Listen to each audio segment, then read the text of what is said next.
lot of times when we talk about robots taking over officiating in various sports, and there's almost a reflexive response about how we love and value the human element. We do? Why? Good morning to you. Good Wednesday morning. I'm Dejan Kovacevic of DK Pittsburgh Sports. This is Daily Shot of Pirates. It comes your way bright and early every weekday. If you're into football and or hockey, I also offer daily shots of Steelers and Penguins in the same place that you found this. Pirates 4, Reds 2. Before we get to anything else, rather, I don't know, compelling victory, I thought, for the club. Last night, under the circumstances, the Reds are in a dead heat for the final berth in the National League wild card, and every game for those guys from now till the finish is a playoff. So you can be very sure they weren't exactly tickled to be losing to this particular opponent. But hey, credit where due, largely with the pitching as usual. Johan Oviedo went 4 2/3, gave up a couple runs early, and then was solid after that. He struck out 7. From there, the bullpen just took it home. Dauri Moreta getting that last out of the 5th. Hunter Barco in his big league debut with a scoreless inning, gave up a couple hits. Justin Lawrence, Isaac Mattson, and then ultimately Dennis Santana, each putting up a 0. All 4 of the Pirates' runs came in the second inning. The last 2 of those on an Oppo home run by O'Neal Cruz, his 20th. In what's otherwise been just an awful season for him. He's batting .203. But earlier in the day, the historic news emerged from Major League Baseball's headquarters in New York that the automatic balls and strikes challenge system will in fact be implemented, will be used in the 2026 season. That had been speculated, but we've also seen the ABS thing pushed back year after year, or let's try it for another few months in the minor leagues. Let's try it in spring training, which happened in a lot of games this past February and March. Let's try it in the All-Star game where everyone can get a sneak preview. They did all of that. It works. It actually works really well. And everyone everywhere needs to stop apologizing for being in favor of it. Jose Negron, our beat writer at DK Pittsburgh Sports, asked a few of the Pirates out in Cincinnati their thoughts on it. The clubhouse sentiment was universally in favor. And this was what Don Kelly had to say. Yeah, excited about it. I mean, I thought it worked really well in spring training. It was, I hadn't seen it in the minor leagues, and to have it in spring, I thought it was really quick and efficient. And ultimately, you know, there will be some strategy and some tactic and how you use it, when you use it, and we'll have to come up with that. I think that, you know, sitting there looking at how it worked in spring, and I thought it was efficient, quick, and the ultimate goal is to get the calls right. The strongest and most pointed remark I thought that came from the Pirates clubhouse in our reporting came from Spencer Horwitz, who said, and I'm quoting directly here, "I think it's following the rule book of baseball. We have a defined strike zone, and at times umpires will make mistakes, especially in big moments." End quote. Now, I don't want to put words into Horwitz's mouth, but I have a feeling that what he meant with that final phrase there was not that umpires will make mistakes, especially in big moments. More like big moments are when you'd really, really need this. You do want, in any sport, actually, whether the game is big or small, whether the moment is big or small, to get the call right if you can. You also don't want to drag the game down into an endless series of lengthy delays. And I would presume this would go double for baseball, considering the extraordinary effort and successful effort that Rob Manfred, the commissioner, put into shortening these games. It's really worked, and it's really helped. So however this was going to happen, it was going to have to happen in conjunction with being quick and abuse-proof, meaning you don't want teams using it just to use it. So the challenge limit that was put into play was 2. Each team gets 2 for the full game, unless you win your challenge. Then you retain it. And I like that too, because that puts the onus on the player calling for the challenge to be aware, you better be sure. You'd better be sure, because we might need this later. And if you already lose one challenge, think about this. That pitch had better have bounced 7 feet outside for you to call for a challenge when you've only got one left, because the next thing you know, you'll have Henry Davis up with the bases loaded in San Diego, and you know what I'm going to reference here. Can you picture if the ABS system was there and the Pirates had no challenges, and it quite literally costs the Pirates a game? Now, that said, guess I should stick this in parentheses. I have heard from people who have watched this system in the minor leagues, and the usage of the challenges, in particular by the catchers, is really, really sharp. So you will see them win lots of challenges, but that's where we get to yet another part of this that I like, which is that the whole thing is quick, and it can't come from the dugout, so it can't come from any form of video review or other, off-the-field influence the way we see now with everybody looking around at iPads and motioning and holding a finger up to say, wait. All of it has to occur right there on the field. Only the hitter, the pitcher, and the catcher can seek the challenge right away, like instantly, before anybody can send some sort of secret sign from somewhere. You put your hand up, you touch the top of your hat or helmet, home plate umpire immediately calls for the review. So what's lost here? What's the fatal flaw? What's the, oh no, I'll miss the human element? I covered a football game over the weekend in Foxborough, Steelers beating the Patriots. At one point, the public address announcer at Gillette Stadium lets the crowd know that there's a league review to spot the football. Really fast stuff. Didn't involve a couple of guys running onto the field with the chains and the markers and any of that stuff.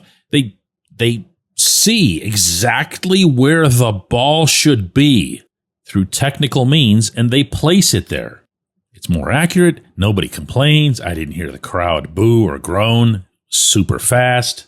And all of this, if you think about it, really got started with tennis and the lasers that they were using to see if the ball was in or out on a service or a volley. Again, nobody was harmed in the process. Well, except, of course, for those referees that John McEnroe would scream at before the bots came along. You want to talk about another thing that baseball doesn't need in terms of length of game or even just for any purpose? That's managers and players arguing with umps over balls and strikes. There will still be arguments in the game. There will just be fewer of them. When we come back, J1Q. If you're looking for a great dining experience, look no further than North Shore Tavern, located directly across Federal Street from PNC Park, next door to Mike's Beer Bar. North Shore Tavern is Pittsburgh's home for steak on a stone. Enjoy your steak finished on a hot lava stone in front of you, where you ensure each piece is cooked to exactly your liking. Or try their rotating selection of entrees, hot sandwiches, salads, and burgers, all while enjoying the ambiance dedicated to the great players and history of the Pittsburgh Pirates all around you. Come see why everyone's talking about North Shore Tavern and steak on a stone. It's Gun Storage Check Week. Help prevent unwanted access to your firearms. No one wants their unsecured gun to be used in an accident, a suicide, or a crime. Use lockboxes, safes, and locks to secure your firearms. Learn more at gunstoragecheck.org. That's gunstoragecheck.org. Brought to you by NSSF, the Firearm Industry Trade Association. Delete Me makes it easy, quick, and safe to remove your personal data online at a time when surveillance and data breaches are common enough to make everyone vulnerable. Data brokers can compile your name, contact info, social security number, home address, even information about your family members, and they can sell it online. Have you ever been a victim of identity theft or harassment or doxing? If you haven't, you probably know someone who has. Delete Me can help. Take control of your data and keep your private life private by signing up for Delete Me. Our listeners get a special discount today. Get 20% off your Delete Me plan by texting HIT to 64000. The only way to get 20% off is to text HIT to 64,000. That's HIT to 64,000. Message and data rates may apply. Hey guys, if you're planning to see a Pirates game, use the Game Time app to get your tickets.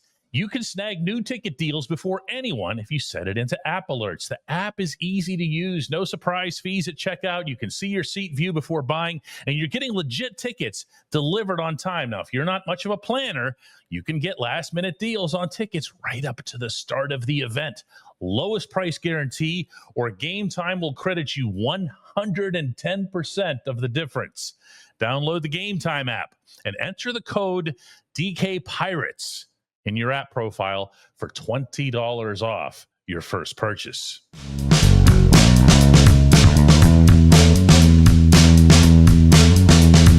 Today's J1Q comes from Mike, who says, DK, you often mention that GMs don't make a trade necessarily looking to win the trade. If it helps both sides, great. With that in mind, do you think that if Nick York had played all year in Pittsburgh and produced similarly to how he's played over the past couple of weeks, that people wouldn't be harping so much about Quinn Priester? While I'm loath to defend Ben Cherington on anything, this is still Mike, the idea behind the deal was sound. Exchange some of your surplus pitching for a young player with offensive upside. And yeah, the Priester trade's not the easiest, smoothest one to line up the parts side by side and do a comparison, because Priester was traded to the Red Sox. The Red Sox sent back York. The Red Sox then sent Priester to the Brewers, and the Red Sox didn't get an equal return for Priester. So to try to go literal first with your question, you asked what if York had been in Pittsburgh the whole year. He couldn't have been. He did not start well. He did, to his credit, have himself a really big August, 909 OPS.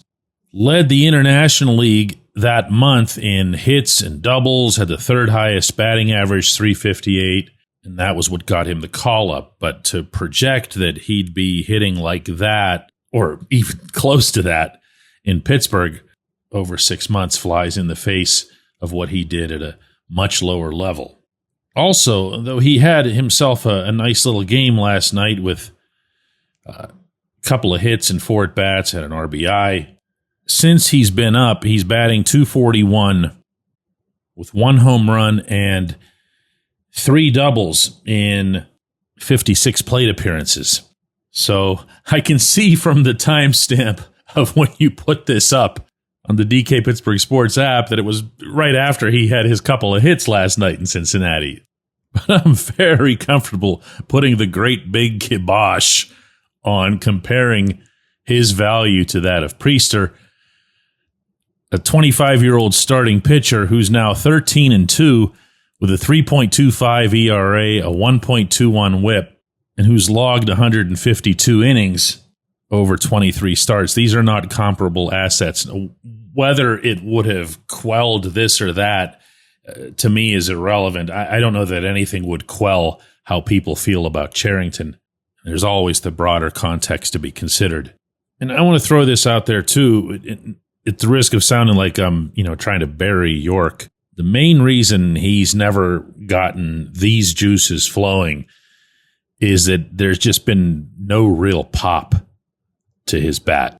If that's going to be the case, you're an infielder, you'd better be extraordinary with the glove, you'd better have a really nice walk rate, some speed, something else. But York's never topped 14 home runs in any professional season, and that one was his very first. He's had decent walk totals in the past, has not this year, with only 36 in 440 plate appearances. And there's been decent speed. There's been steals in the teens year after year. But again, none of this offsets. Look, this projects to be a bench player. This projects to be a utility middle infielder, of which this organization only has 700. So, yeah, I tried to be nice about it. I did. I appreciate the question. Michael, I appreciate you. I appreciate everybody listening to Daily Shot of Pirates. There's another game tonight at Great American Ballpark. It'll be Paul Skeens' final start, and it'll come against Hunter Green, so it's a pretty cool matchup. And here again, not that I care if you watch or not, but it should have a pretty intense atmosphere considering what the Reds are up against. We'll talk about that, as well as how Skeens finishes up on tomorrow's show.